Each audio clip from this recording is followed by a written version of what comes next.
All right, so unit one was on one variable data. So just what we do with data that's just from one variable and how we analyze it and uh, describe it and stuff like that. So unit two is about two variables, data from two variables, and how we determine if there's an association between them, how we find an equation to model them, things like that. So this chapter is all about scatter plots, correlation, line of best fit, things like that, things that you've probably already heard of a little bit before, but obviously we're going to go into more detail. So we're going to go through the vocabulary first, and we're going to do a little bit with this. We're going to talk just a little bit about the correlation, and then we'll finish the notes next time. So scatter plots are a plot of two quantitative variables that shows the association between them. So you have to have two quantitative variables, must be quantitative, in a scatter plot. To describe the association, so this is kind of like describing the distribution with the one variable data. To describe the association, the acronym that we remember is FUDS. And really we say what the FUDS because the what the is supposed to remind you to use context, your 5 W's. Now, do you have to write a whole couple of sentences about the 5 W's? No, but you do need to bring in the context of the problem. You can't just say it's linear, positive, with some outliers. You have to talk about what the variables are. So the association between the two variables is whatever. Okay, so what FUD stands for is form, unusual, directions, and strength. For form, we have essentially two choices. Either your data is linear or nonlinear. And so we're talking about a scatter plot.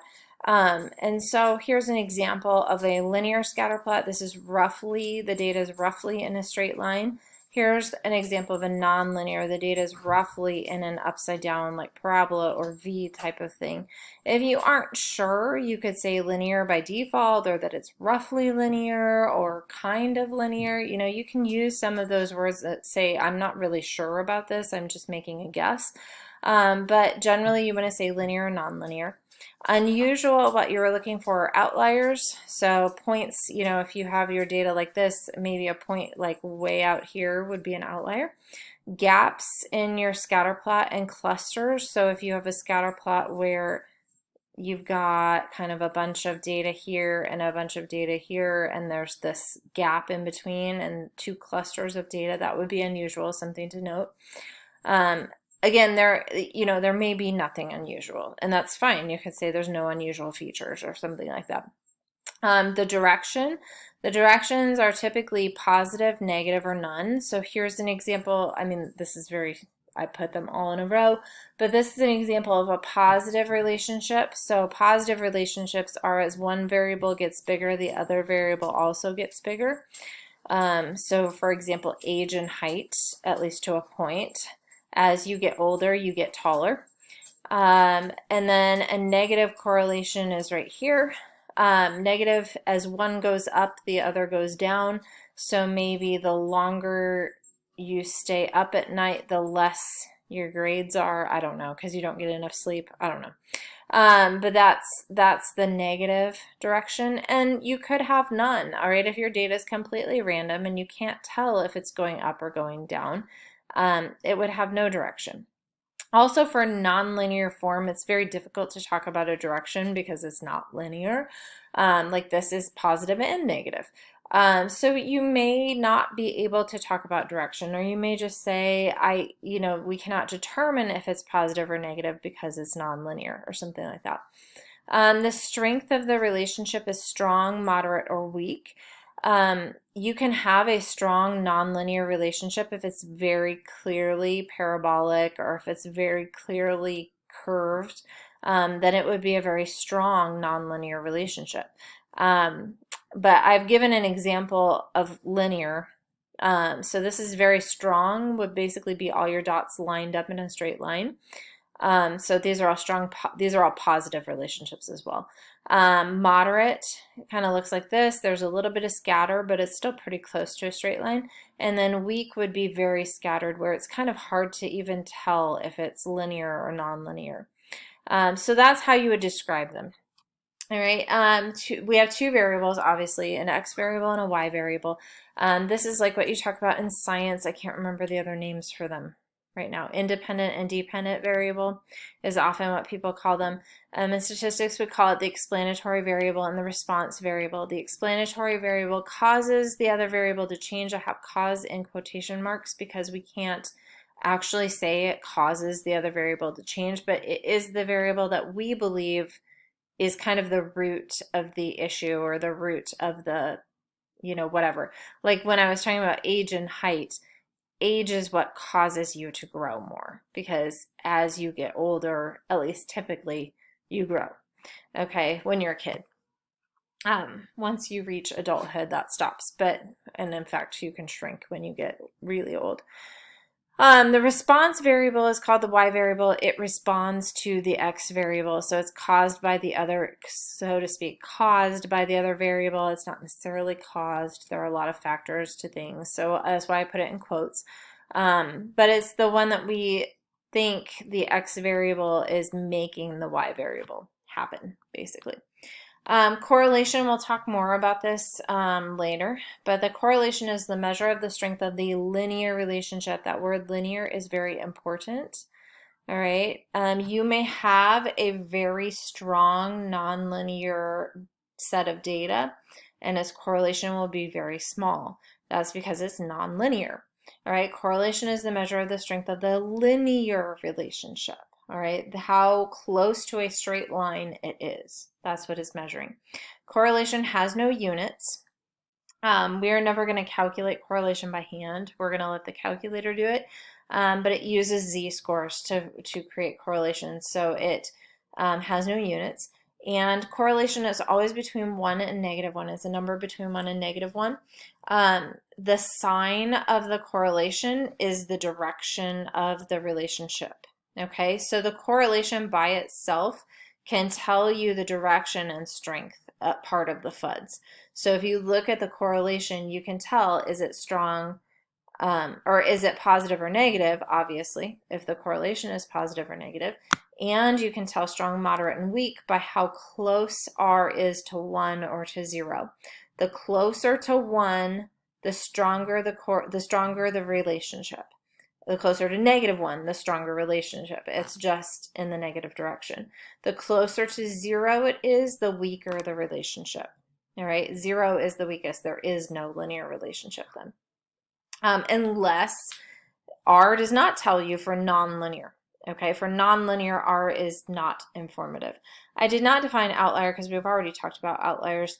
A lurking variable is the last thing, and this we'll talk about more the second day, but is a hidden variable that simultaneously affects the two variables being compared. And this is why we say, or we will say, correlation does not mean causation. So just because they're highly related, they're very strongly related, does not mean that they cause each other. All right, so let's talk about how we do scatter plots. So suppose we found the age and weight of a sample of 10 adults. Create a scatter plot of the data before. So presumably we think that age is informing the weight. Age is the explanatory variable, weight is the response variable. So is there any relationship? Really the better thing would be describe the relationship. So that's really what they should ask, is for you to describe the relationship. So to do this, we're going to go to the graphing calculator. Sorry, I had to use this one. My emulator isn't working for whatever reason. And we go to Stat, our favorite, and we go to Edit, and we enter our data into L1 and L2. So I enter X in L1 and Y in L2. And how we get to the scatter plots is the stat plot. So we're going to go second, Y equals, and we're going to go into the first plot. I'm going to turn it on if you don't already have it on. The type you want, the one that looks like a scatter plot. All right, you want your X list to be L1, your Y list to be L2. If they're not, L1 is second number 1, L2 is second number 2. And then that's it. We're going to go to zoom number 9. All right, I'm not arrowing down to it, I'm just pressing number 9, but it's zoom stat is what zoom number 9 is. So here's what my data looks like if I typed it in correctly, which I think I did. So this is not super linear, but you can kind of see you know, sort of a negative trend here with the data if you kind of ignore this one. This one we might consider an outlier. So we're going to say, you know, it's kind of a negative direction. I would say it's linear. I don't think it's nonlinear. If we ignore this outlier, it's pretty linear. So you could say it's linear. If you really thought it was nonlinear, you could say nonlinear. I'm going to say it's linear. We're gonna, let's see, so that's the form.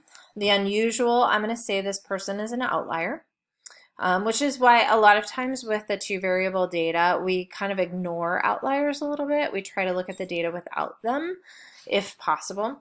So we do have an outlier, I would say. Direction is next. It appears to be in the negative direction. And then the strength, I would say this is a moderate to weak. This is kind of, without looking at the correlation for this data, it's kind of a guessing game. So I'm going to say that it's fairly weak. All right, so I'm going to say the relationship between age and weight, and that's my and symbol. If you haven't seen it before, I think I've probably written and before, is linear. You can actually say all of this in about one sentence, but I'm going to draw it out because that's what I do. But it's linear. There is an outlier with the person. Usually you want to, so I brought in the context, age and weight. I've said the form, talking about an outlier, and when you have an outlier, you want to kind of identify it. So the person who is 41 and weighs 320 pounds. All right, so that's F and U. We need D, so direction. It is negative, and I'm going to say fairly weak. Okay, or maybe a better way is it has a negative direction and is fairly weak or something like that. Okay, so that's our what the fuds. Okay, let's take a look at another one. So scatterplots, let's see, suppose we find the height and weight of a sample of 10 adults, create a scatterplot, and then this is basically asking the same thing. Describe the association. This is where we do what the fuds. Okay, so if it asks you to describe the association, that's what you're doing. So I'm going to pause this so I can enter the data real quick and do a scatter plot. So I went ahead and graphed that data. So here's the data for heights and weights. It's the exact same weights as we used before, just heights instead of age. So now we're just supposed to describe this relationship. So this relationship is fairly obviously linear, at least I think it does. You might, if you really want to think really hard about it, maybe it's curved a little bit, but I would say linear. This is fairly positive. I don't see any outliers. I mean, maybe this one, but probably not because it's pretty in line with the rest of the data. The outlier needs to be pretty far. Like if you had one over here, that would be an outlier. Positive, like I said, I would say this one is moderate. Maybe you could say strong. I would not say weak. Okay, so we're going to say the relationship between height and weight is moderately